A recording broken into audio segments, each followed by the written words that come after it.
Hey, Dave Knight from 123daytrade.com. Thanks for watching. Thanks for being here. Today was Monday, February 13th, 2017. This is the summary video.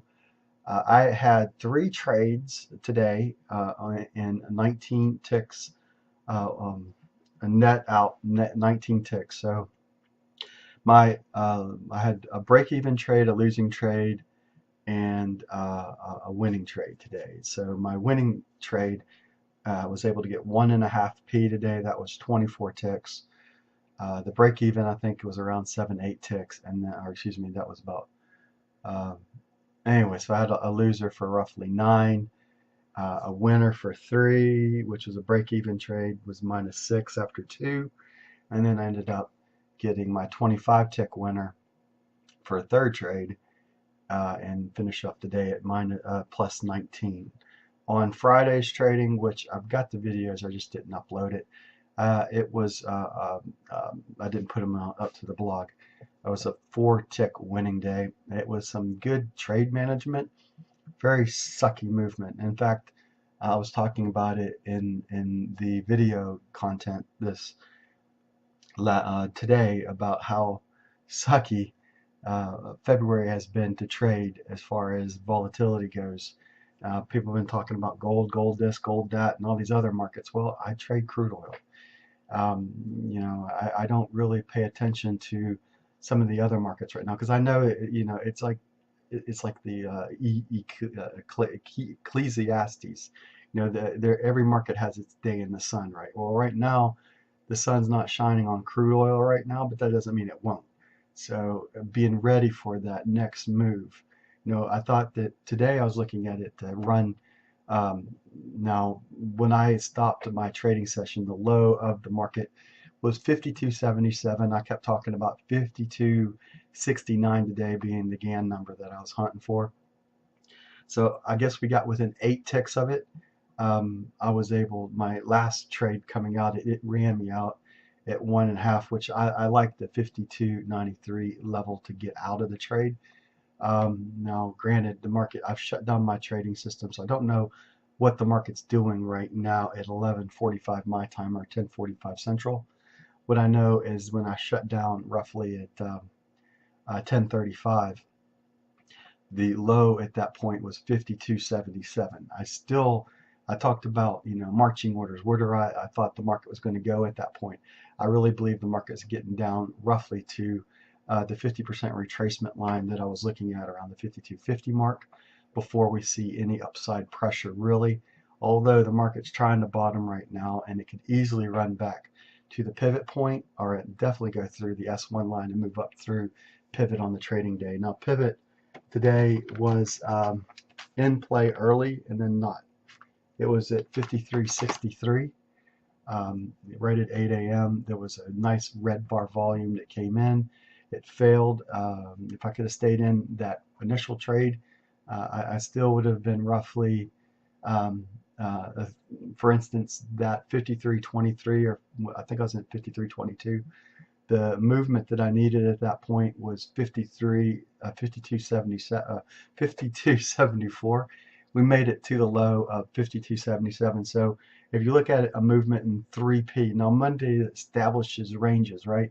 So I like to see where the market. I like to try to catch those nice big trade wins because Mondays can be when they come up because the market is establishing its range right now. So if there's any day of the week that it can run, it's a Monday. A Monday can just see some really, really nice, big, long, really profitable trade, just like say any other day of the week. But Monday, we're establishing ranges right now. So if you look at the range as an overall right now, the high was 53.95 and we made it down to 52.77. So over $1 move between high to low.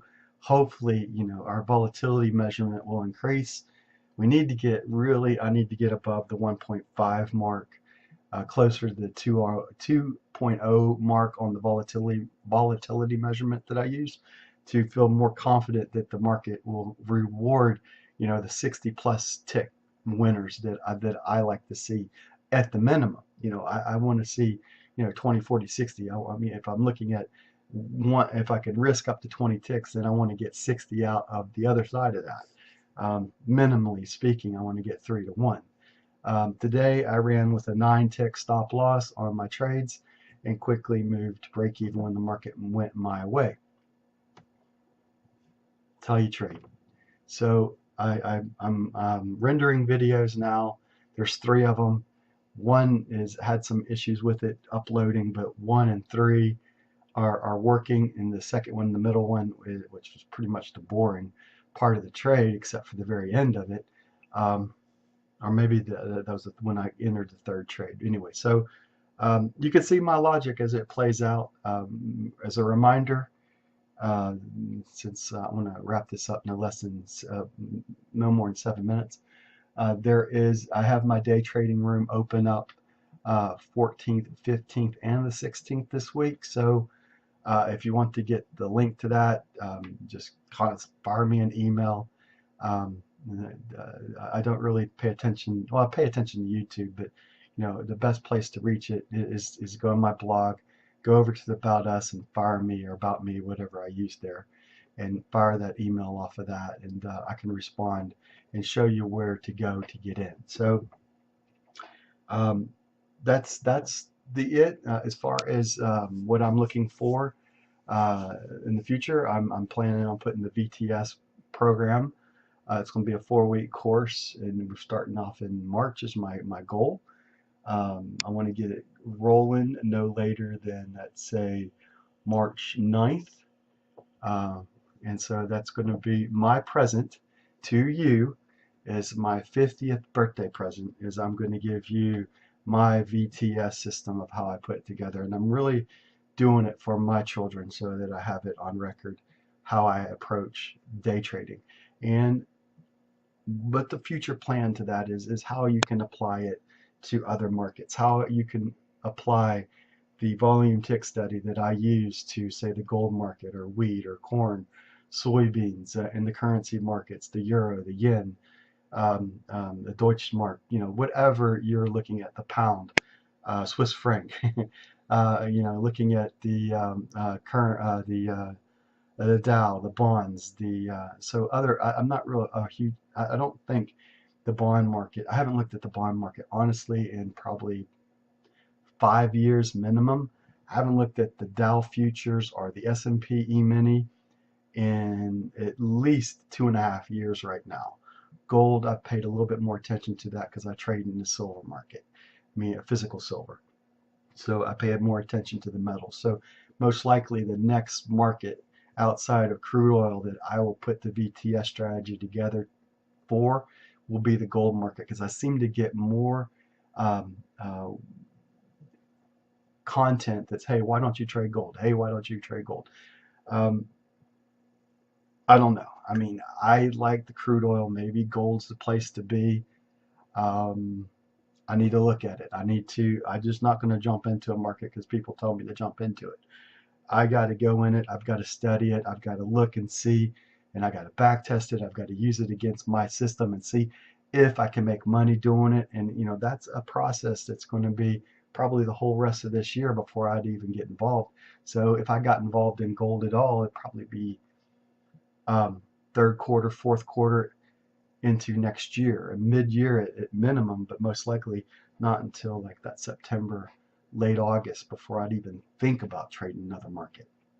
All right. I know that my spreadsheet can accommodate the gold market though, because it also trades on a a $10 per tick.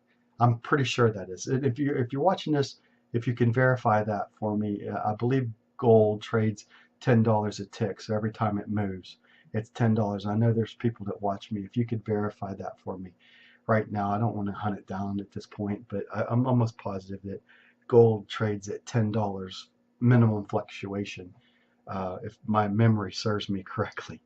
Okay, that's it. That's almost 10 minutes of me BSing with you. The trading room, I'll put the link down with the blog post below, and on the blog post I'll put the link of how you can get into. You've got to get in one way, and you've got to give a credit card information. There's a 7-day free trial. you know, and like people have been doing, you know, some people have stayed in, other people have went in for the 3 days and requested their refund. No big deal.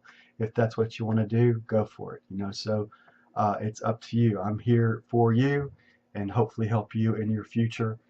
If money is obviously an issue, which I know it is for a lot of us, take advantage of the 7-day free trial and then ask for the refund. I mean, ask for the cancellation of the membership of the trading room. And, you know, and if you like it, stay. If you don't, well, then so be it. All right. God bless. Take care. And I'll see you on the next video I put together. Bye for now.